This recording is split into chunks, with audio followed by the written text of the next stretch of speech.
En fait, on assiste depuis l'accélération de la mondialisation à l'émergence d'aires géoculturelles, l'affirmation de langues centrales, autour desquelles s'organisent y compris des intérêts, parfois même une certaine stratégie d'influence. On le voit autour des lusophones, des hispanophones, des arabophones, qui s'organisent et organisent leur espace autour des enjeux linguistiques. En tout cas, se servent de la langue comme capacité de déploiement d'une industrie, d'un rayonnement culturel et donc d'une capacité d'influence. Et dans ce cadre-là, on comprend qu'on est parti du tout anglais qui était un peu ce globish à travers lequel on essayait plus ou moins de communiquer, pour au contraire entrer dans l'ère du multilinguisme où chaque langue est en même temps dépositaire de plusieurs cultures mais qui s'assemblent dans un espace commun. Et dans ce contexte-là, la francophonie, qui rassemble, on va dire, vraiment 34 pays francophones, je ne compte pas la totalité des pays membres de l'Organisation internationale de la francophonie, mais au moins ceux qui ont vraiment la langue française, soit comme langue officielle, soit comme langue seconde, soit comme langue vraiment patrimoniale, langue vivante du pays. 34 pays, c'est pas rien pour construire demain un projet commun et exister ensemble dans une mondialisation qui justement percute des identités, réorganise un peu les aires géoculturelles du monde. Et je me suis dit que dans un contexte historique où la France est parfois en panne de vision, repenser l'espace francophone, non pas comme étant la nostalgie d'un empire passé, mais sûrement pas non plus comme malheureusement certaines élites françaises le pensent trop souvent, c'est-à-dire un truc has-been, c'est le cas de le dire, qui n'aurait plus d'intérêt à l'heure où tout se ferait en anglais, mais au contraire comme la possibilité de remettre en partage des communautés de destin qui ont cette langue en commun et qui peuvent, du nord au sud, d'Abidjan à Montréal, de Bruxelles à Alger, en passant par Paris, Rabat et Bamako, faire énormément de choses ensemble, dans le domaine des formations, dans le domaine éducatif, dans le domaine économique, dans le domaine des sciences, dans le domaine des brevets, des inventions, des technologies.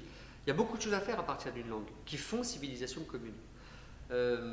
Et c'est peut-être l'occasion de réveiller aussi certains dirigeants français qui se sont soit endormis, au mieux, soit au pire, ont totalement renoncé à défendre un tel projet commun. Je crois qu'il n'y a pas un seul pays au monde qui ferait preuve d'autant de négligence que la France à l'égard de sa propre langue nationale. Quand les Espagnols assument d'appeler un open un abierto, la France, elle organise French Tech, officiellement, alors qu'on pourrait dire France Tech. Le terme France est parfaitement connu. Lorsque vous sortez de l'aéroport et que vous voyez à la sortie des taxis d'une marque, c'est marqué Green Cab, alors qu'il n'y a aucun intérêt, ça n'attire pas plus le client, vous avez le sentiment d'une sorte de servitude volontaire à l'égard d'une langue qui en fait est en train d'être peu à peu dans le rétroviseur de l'histoire. Et donc c'est une erreur en plus stratégique, et cette acculturation de certaines élites françaises à un modèle de pensée, à une langue est assez appauvrissante en fait, parce que du coup elle ne projette pas notre propre capacité dans le monde de demain, dans toute une série de domaines. Bref, dans la mondialisation, avec l'affirmation de nouveaux espaces géoculturels et l'émergence de langues centrales et d'espaces linguistiques communs, il est temps que la langue française prenne toute sa place, à la condition que ce soit dans des projets partagés, d'égal à égal, entre pays authentiquement francophones. Il y a sans doute là une nouvelle relation de fraternité à construire au sein de l'espace francophone, mais aussi une volonté de puissance commune dans la mondialisation qui est en pleine construction. C'est de cultiver un sentiment d'appartenance et de faire vivre ou de mettre en mouvement une communauté d'intérêt. Pour ça, il faut une stratégie. Cette stratégie, c'est organiser l'espace francophone autour d'un certain nombre de pays, un noyau dur, un premier cercle, qui a envie et intérêt de faire exister cet espace commun. Ça veut donc dire qu'il faut s'orienter, en tout cas il faut faire cette proposition, vers une stratégie de convergence des contenus, contenus éducatifs. Qu'est-ce qui empêche par exemple que les mathématiques, les sciences, et même toute une série de sciences humaines ne soient pas enseignées de la même façon à Montréal, à Abidjan ou à Paris. Rien n'en empêche. Donc il faut organiser cette convergence de contenu pour que les différentes écoles scientifiques, parce qu'il y a toujours évidemment des écoles de pensée différentes, s'entendent sur l'élaboration d'un programme. Ça prendra du temps, mais je pense que dans les 10 ans qui viennent, c'est possible. Donc, convergence de contenu. On peut aussi réfléchir de la même manière dans le domaine scientifique.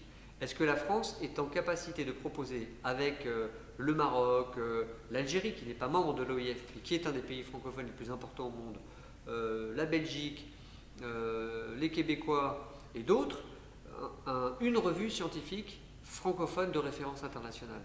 Plutôt que de dire tout se fait en anglais, alors que ce n'est pas vrai, regardez les Chinois, les Indiens, et bien des airs sont en train de s'organiser et d'organiser leurs recherches dans leur langue nationale, est-ce qu'on ne peut pas plutôt se dire que nous avons la possibilité, nous francophones du monde, de mettre sur pied une vraie démarche à la fois de recherche, de création, mais aussi de vulgarisation des sciences dans notre langue, dans la langue française, celle qui est comprise encore par 200 millions de personnes, et pourquoi pas demain par beaucoup plus, si les perspectives se confirment, c'est-à-dire d'un monde francophone à l'horizon 2050 à environ 700 millions de personnes. Donc, il y a là une possibilité extraordinaire. Troisième axe, les mobilités. On ne peut pas faire d'espace commun si on ne peut pas aller et venir. Il faut, à tout le moins, qu'on puisse permettre aux chefs d'entreprise, aux étudiants, aux scientifiques, aux chercheurs, aux artistes d'aller et venir, je dirais presque sans contrainte, dans un espace francophone. Parce qu'ils contribuent tous à la consolidation de cet espace, à l'échange de matériaux, de connaissances, de savoirs, de compétences, de richesses. Et ça veut dire remettre en cause beaucoup de choses sur notre façon de penser la nouvelle donne migratoire, qui est vue comme une peur aujourd'hui dans beaucoup de pays européens, à tort. En France plus particulièrement, le débat est nauséabond sur ce sujet, il faut le reconnaître, alors que nous avons là la possibilité de construire quelque chose d'ambitieux, bien sûr régulé, bien sûr articulé et coordonné avec l'ensemble du pays, mais avec une vraie perspective de mise en commun. Quatrième axe, la francophonie économique. On a la possibilité demain de dire dans les filières industrielles, dans les filières d'énergie renouvelable, dans toute une série de domaines, on peut adosser des filières de formation professionnelle. Ça veut dire des formations, des savoirs, des enseignements, des modules, mais aussi des diplômes reconnus partout, mais aussi des brevets derrière, parce que c'est des inventions en français, des normes en français, des technologies en français, des produits en français. C'est quand même une force extraordinaire. Ça renvoie à cette idée de convergence de contenu, de mobilisation d'un espace commun et peut-être de mutualisation de nos compétences, de nos intelligences et notre intelligence collective à nous les francophones du monde entier. Il y a beaucoup de choses qu'il faudrait faire. Moi j'ai parlé d'un Erasmus francophone, j'ai parlé d'une sorte de passeport économique et culturel de la francophonie.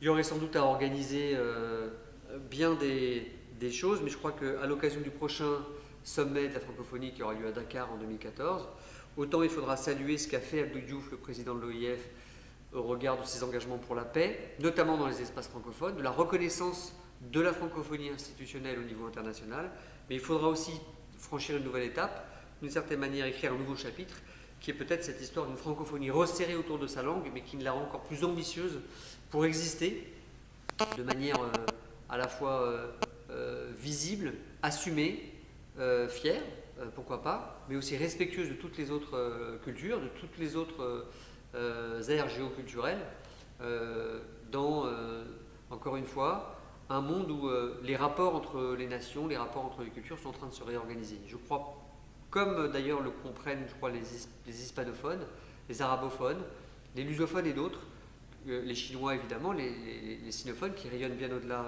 de la Chine, que c'est possible et que la langue en tout cas est un bon vecteur à la fois de rapprochement des cultures, mais aussi de coexistence pacifique dans un monde en bouleversement. Et je pense qu'il y a un enjeu derrière, qui est un enjeu culturel pour l'humanité, de repenser le multilinguisme. Bon, d'abord, c'est une utopie concrète. J'en ai donné quelques exemples. Mais encore faut-il en activer des leviers, mettre en mouvement les mécaniques et les rouages de cet ensemble à construire. Mais une utopie parce que je pense que c'est une possibilité, un peu comme le disait Senghor, de faire vivre l'universel à partir d'une langue. Non pas que cette langue, contrairement à ce qu'à tort longtemps pensaient les Français, est à elle seule l'universalité, mais parce qu'elle rassemble des gens des 5 continents. Elle rassemble des blancs, des noirs, des arabophones, des hispanophones, je veux dire des gens qui viennent d'aires géographiques différentes. Je me dis pourquoi pas demain transformer nos instituts français en instituts francophones, nos alliances françaises en alliances francophones.